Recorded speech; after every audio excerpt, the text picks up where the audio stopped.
This project aims to create an interactive experience using a physical interface that is hopefully recognizable to the majority of players. I decided to use a keyboard with a MIDI interface in order to present a tactile controller that the player would recognize by touch. I then wanted to represent that within the virtual environment so that it exactly matched its counterpart in the physical world in position and scale. I used the Unity engine and an HTC Vive to build a 3D model of the keyboard to these measurements that could be seen in VR. Using room scale tracking and using the hand tracking controllers, I was able to closely align the elements of the virtual and physical world. Next, using the MIDI interface, I rebuilt the functionality of the piano so that keys, when pressed, appeared as such within the virtual world, as well as adding the correct tones for each key.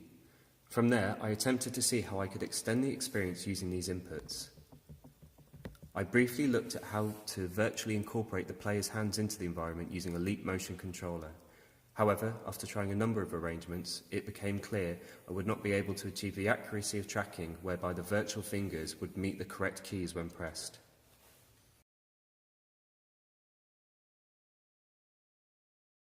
The experience is made up of 3 scenes. The player sits in complete darkness with only a spotlight to illuminate the piano in front. As they begin to play, lights and effects react to reveal more of what's around them. In this scene, a simple scale of lights reflects each key, but the audience in the room shift ominously when you cannot see them.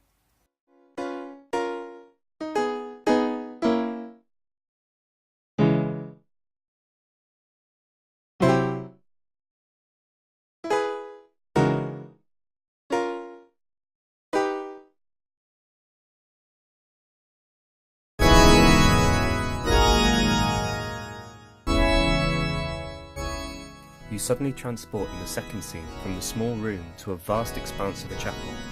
The key sounds are now a booming church organ, and giant confetti explosions explode into the sky, their heights matching the velocity with which you hit the keys.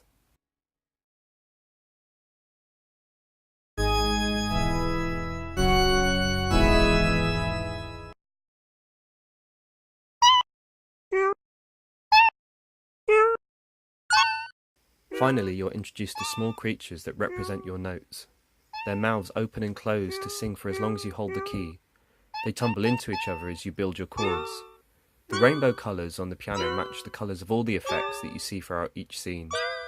Finally, the experience returns to the first scene again and loops through continuously.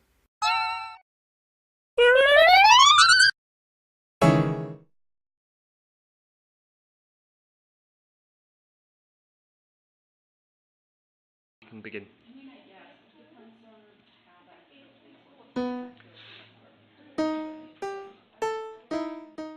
Alex is a professional musician. He said he liked the concept of representing the notes in visual ways, but found it a slight hindrance not being able to see where his hands were. That said, he found it fun playing random chords just to see what would happen.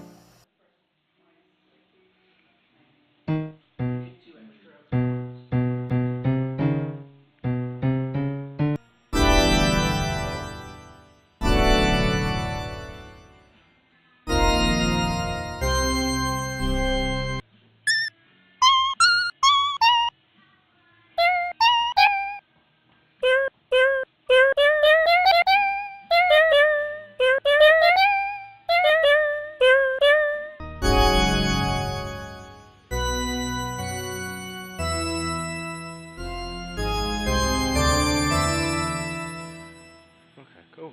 Wow. Nice one. That is really good. Awesome.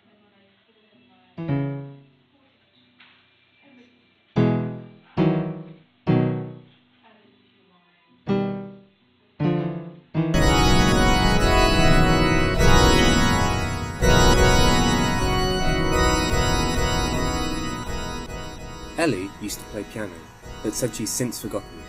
This was her first experience in virtual reality, and she had the strongest reaction to the events of the experience. She was the only person to notice the positional audio, and she also remarked on how much she enjoyed the chapel and how high the architecture felt. One of the singing balls fell onto the piano, and she had a reflexive impulse to try and grab it before it rolled off the edge.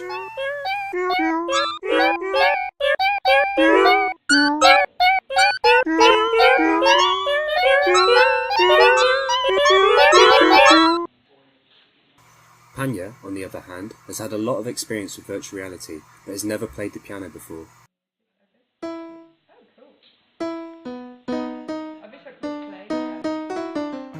She said she wasn't initially sure how her input was being interpreted by the program. This meant she became much more aggressive with the piano as she wanted to test the reactions from it.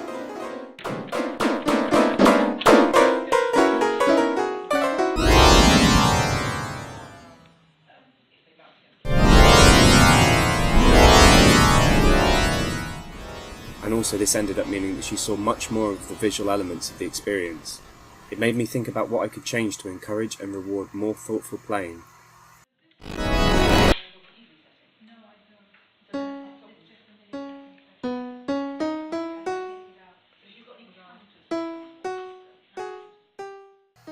Jo has experience with both VR and learnt the piano when she was younger.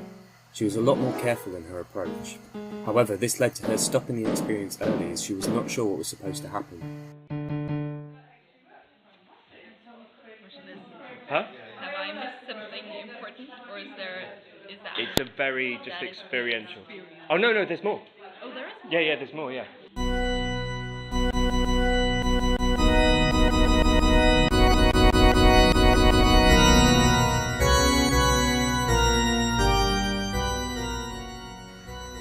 She was also unnerved by the disappearing and reappearing figures in the first scene.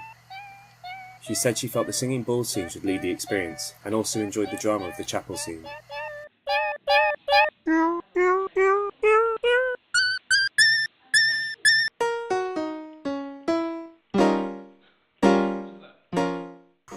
The final playtester was Billy. He has learnt the piano to a high level and still plays. His feedback was mostly based around the physical piano interface. He struggled to find the keys he wanted to press, and felt it would benefit from a larger weighted keyboard with a wider expanse of 88 keys, as he wanted to attempt larger motions with his hands. He also said he felt the experience encouraged spamming of the keys, which was demonstrated by Panya. As he got into it, he began to play from muscle memory, and remarked the experience could be useful for music education.